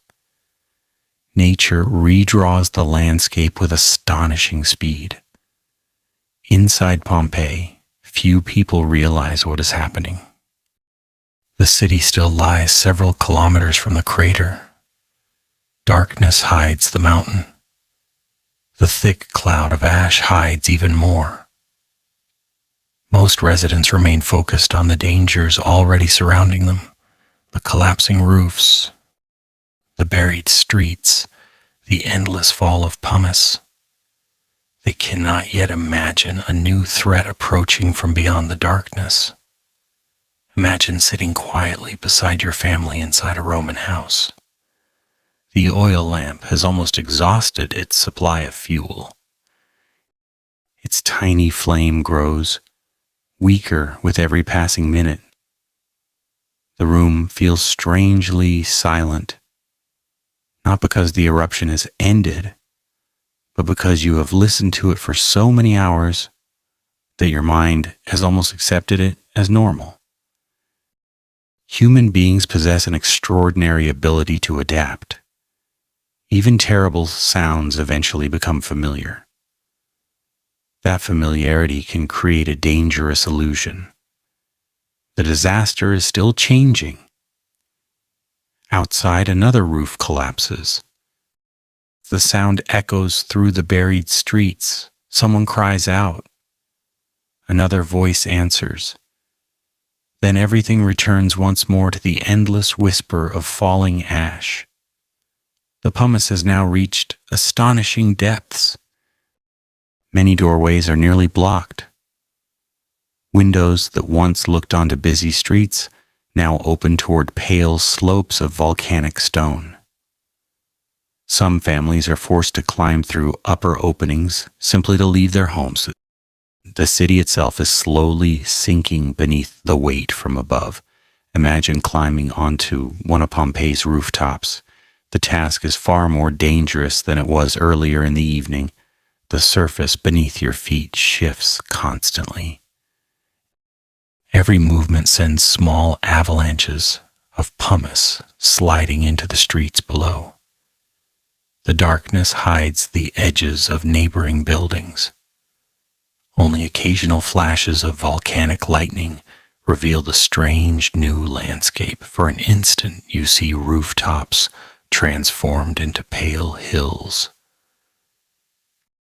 Courtyards filled almost to their walls.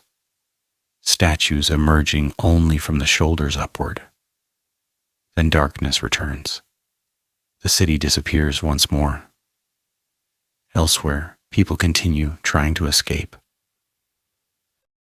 A father carries his youngest daughter upon his shoulders. Her small hands rest gently against his forehead. She has fallen asleep from complete exhaustion. Despite everything happening around her, beside him walks his wife, supporting her elderly mother, one careful step at a time. Their journey, which should have taken less than an hour under ordinary conditions, has stretched through the entire night. Still they continue, one step, then another. History remembers disasters through dates and measurements. The people living through them remember only the next step, the next breath, the next moment. Far across the bay, those sheltering at Misenum continue watching the distant mountain. The darkness over Vesuvius appears almost alive. Great flashes of lightning pulse within the eruption cloud. Some observers believe entire sections of the mountain have vanished. Others think the gods themselves are at war above the earth. Even at this distance, the scale of the eruption is difficult to comprehend. Pliny the Younger will later describe these scenes with remarkable clarity. His account, written years afterward, will become one of history's most valuable eyewitness records of a volcanic catastrophe. Without his careful observations, much of what happened during these hours would have remained forever unknown. Back inside Pompeii, the air grows increasingly oppressive. Fine ash drifts into every space. Breathing demands greater effort. Many people wrap cloth tightly across their faces. Others pour precious water onto the fabric, hoping it will filter some of the dust. The relief lasts only a short time. Every fresh breath brings more ash. Eyes burn constantly. Voices become hoarse. The city grows quieter, not because fear has disappeared, but because exhaustion has overtaken nearly everyone. Imagine walking through the Forum now. You would barely recognize it. The grand square that welcomed merchants, politicians, priests, and travelers only yesterday has become an empty landscape of pale ash. The marble temples stand like silent islands rising from a frozen sea. Columns disappear into drifting pumice. Market stalls can no longer be seen. The city's heart has almost stopped beating. Yet beneath all this stillness, the volcano continues reshaping the world. The first pyroclastic surges have already reached nearby settlements, closer to the mountain. Some communities are overwhelmed almost instantly. The hot clouds move with astonishing speed. There is little time for warning, little opportunity for escape. The people of Pompeii remain unaware that these deadly currents have begun their journey. The mountain still stands between them and the approaching danger, but not for much longer. As the hours before dawn slowly pass, the eruption grows even less stable. Each new collapse of the eruption column sends another surge racing outward. Each surge travels a little farther than the last. The volcano is reaching beyond its own slopes. It is stretching toward the cities below, toward Pompeii, toward Herculaneum, toward every life still waiting beneath the ash-filled sky. Imagine looking east, hoping to see the first hint of sunrise. There is nothing, only darkness, only drifting ash, only the distant lightning inside the endless cloud. Morning should be approaching, yet the world feels trapped in an endless night. The people of Pompeii continue believing that daylight may still bring rescue. Perhaps the ash will stop falling. Perhaps the roads will become visible again. Perhaps ships will arrive from the bay. Perhaps the mountain has nearly exhausted itself. Hope survives because the future remains unseen. But hidden beyond the darkness, racing silently across the lower slopes of Mount Vesuvius, the deadliest phase of the eruption is gathering strength. The city has endured a day and a night of unimaginable hardship. The final test has not yet arrived. It is moving closer with every passing moment. And before the first true light of morning can touch the buried streets of Pompeii, the mountain will unleash a force from which almost no one can outrun, the silence that preserved a city. Morning should have arrived. By now, under ordinary circumstances, the first rays of sunlight would have spread across the Bay of Naples. Fishermen would have untied their boats from wooden docks. Bakers would have lit their ovens once again. Children would have rubbed sleep from their eyes, and the streets of Pompeii would have slowly awakened to another ordinary day. But this morning never comes. The darkness remains, not because the sun has failed to rise, but because the sky itself has disappeared. Imagine yourself standing just beyond the city walls, looking back toward Pompeii. The outlines of houses can barely be seen beneath the immense cloud of ash. The volcano continues to thunder somewhere behind the darkness, but its voice has changed once again. Far above the crater, the great eruption column finally loses its struggle against gravity. A vast section collapses. What follows is one of the most powerful natural forces our planet can produce. An enormous wave of superheated gas, volcanic ash, and shattered rock rushes down the slopes of Mount Vesuvius at tremendous speed. It does not flow like lava. It races like a hurricane made of fire and stone. The current hugs the ground, surging over hills, through valleys, across vineyards, and between buildings with unstoppable force. There is almost no warning, no time to prepare, no opportunity to outrun it. Within moments, the first deadly surge reaches the outskirts of Pompeii. Those still attempting to escape suddenly face a danger unlike anything they have imagined. The air itself becomes the threat. Ash fills every breath. Visibility disappears completely. The rushing cloud engulfs streets already buried beneath pumice. Homes vanish into swirling darkness. Temples disappear. Gardens disappear. Voices disappear. Imagine a family gathered together inside a small room. They have spent the entire night comforting one another.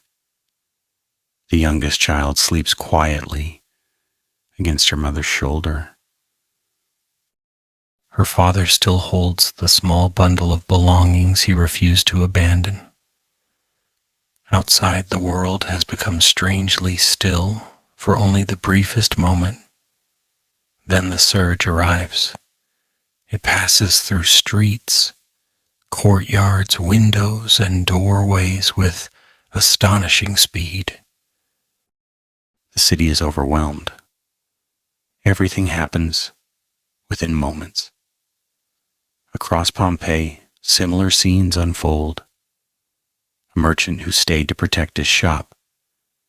Neighbors helping one another across buried streets.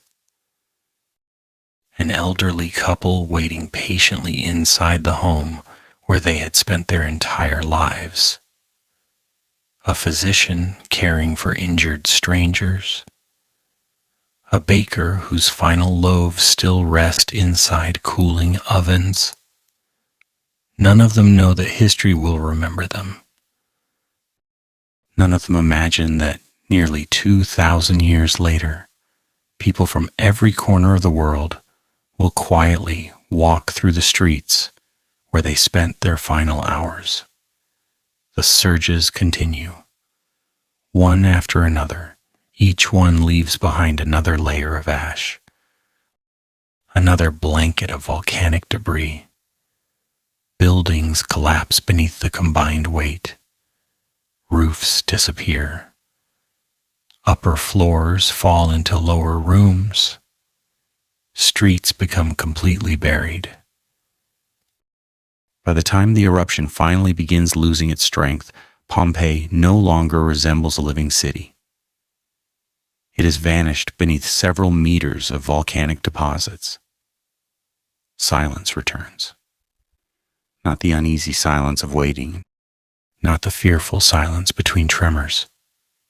A different silence. The silence that follows when nature has finished speaking. For the first time in many hours, no footsteps echo through the streets. No merchants call to customers. No fountains attract laughing children. No carts rattle across stone roads. The city rests beneath a heavy blanket of ash, hidden from the world. Days pass, weeks, months. Survivors who escaped look toward the place where Pompeii once stood. Many can scarcely recognize the landscape. Roads have disappeared, fields have changed. Entire neighborhoods lie beneath hardened volcanic deposits. Some search for relatives, some search for homes. Many search only for answers. The Roman Empire continues. New cities grow. Emperors come and go. Wars are fought. Generations are born. Generations fade into history. Slowly, Pompeii passes from living memory. Grass begins growing where streets once bustled. Vineyards return, trees spread their roots into the volcanic soil.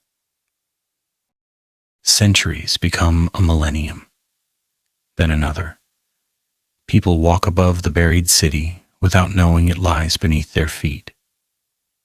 The voices of Pompeii seem lost forever until they are found again.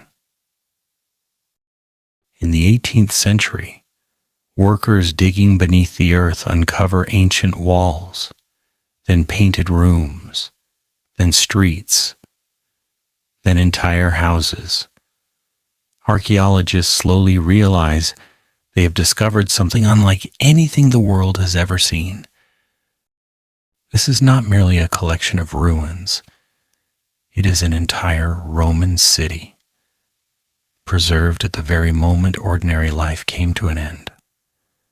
Bread still rests inside ovens. Writing remains upon walls. Tools lie exactly where craftsmen left them. Tables stand where families once gathered. Gardens can still be traced.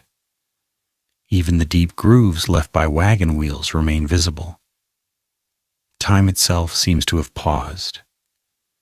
One of the most moving discoveries comes many years later, and as archaeologists excavate empty spaces within hardened ash, they realize those hollow cavities were once occupied by human bodies. The ash had hardened around them. Long after the bodies themselves disappeared, the empty shapes remained. By carefully filling these spaces with plaster, archaeologists revealed the final positions of Pompeii's people. A child curled beside a parent. Friends sheltering together. A guard still standing at his post. A dog straining against the chain that held it. These casts are not statues.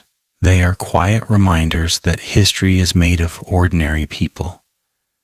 People who laughed, worked, dreamed, loved, worried about tomorrow, never imagining tomorrow would never arrive. Today, visitors walk through Pompeii with very different emotions than those who once lived there. The streets are silent, yet strangely familiar. You can stand inside homes where families once shared evening meals. You can look into bakeries where fresh bread was prepared. You can enter workshops where unfinished tasks still wait. The city feels less like a ruin and more like a pause. A single ordinary day preserved across nearly 2,000 years. Pompeii teaches us something remarkable.